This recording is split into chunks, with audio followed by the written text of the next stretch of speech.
अगर आप जुपिटर के ऊपरी एटमॉस्फेयर को बाहर से देखोगे तो आपको लगातार चलती हुई तूफानी बादल दिखेंगे। ये ऊपरी बादल अमोनिया से बनी है जो जुपिटर के इक्वेटर के समानांतर अलग अलग जोनल बैंड्स के रूप में लगातार अल्टरनेट डायरेक्शन में बह रही है। इन तूफानी बादलों को जेट्स कहा जाता है। हम जुपिटर के अंदर थे। जुपिटर का ऊपरी एटमॉस्फेयर खत्म होने के बाद नीचे आपको केवल जलवाष्प यानी वाटर वेपर मिलेंगे जो लगातार ऊपर की ओर जा रही है। परंतु ऐसा क्यों?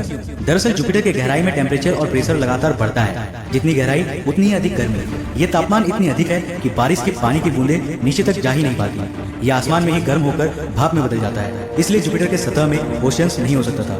लेकिन जुपिटर एटमॉस्फेरिक प्रोब ज्यादा गहराई तक नहीं जा पाया। करीब 156 किलोमीटर गहराई तक जाने के बाद भी इसे कोई सॉलिड सरफेस नहीं मिला और यहाँ तक पहुँचने के बाद हमारा प्रोब भी हमारे कंट्रोल से बाहर हो गया। सिग्नल्स बंद होने के करीब 58 मिनट्स बाद गहराई में तापमान इतना ज्यादा हो गया कि इससे उस प्रोब के पार्ट्स भी मेल्ट होने लगे और फिर जुपिटर एटमॉस्फेरिक प्रोब भी जुपिटर के बादलों का हिस्सा बन गया।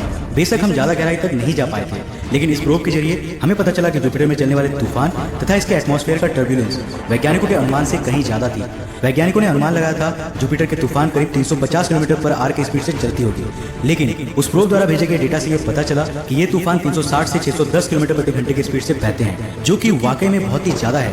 गैलीलियो स्पेसक्राफ्ट द्वारा हम जुपिटर के केवल थोड़े से ही हिस्से को खंगाल सके, परंतु हमें इससे भी और गहराई में जानना है और इसीलिए साल 2011 को लॉन्च किया गया जूनो स्पेसक्राफ्ट को, जिसका मेन मिशन था जुपिटर के composition, gravity field, magnetic field तथा पोलर मैग्नेटोस्फीयर की पढ़ाई करना। 5 जुलाई 2016 को जूनो सक्सेसफुली जुपिटर के ऑर्बिट में दाखिल हुआ और अपने मिशन में लग गया। जूनो के जरिए हमने जुपिटर को काफी करीबी से बारीकी से देखा।